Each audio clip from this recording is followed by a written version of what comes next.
C'è chi non si fida, c'è chi storce il naso, c'è chi strizza l'occhio ad altri possibili alleati. In casa PDL crescono i malumori, così giorno dopo giorno quello che sembrava ormai un fatto certo, il sostegno alla candidatura di Gianfranco Miccichè, leader di Grande Sud e uno dei fondatori di Forza Italia, comincia a perdere quotazioni.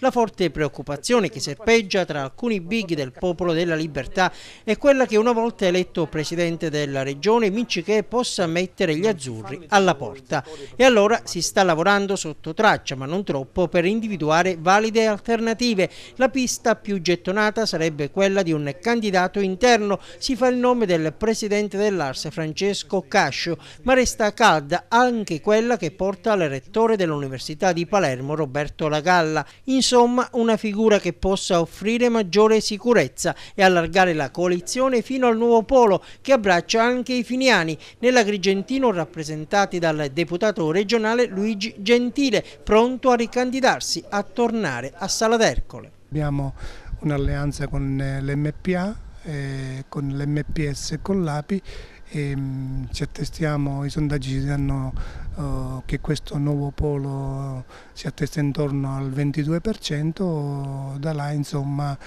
vogliamo capire se ci sono delle candidature che possono veramente dare voce a tutti i siciliani, quindi candidature autorevoli che possono veramente risolvere i problemi della Sicilia.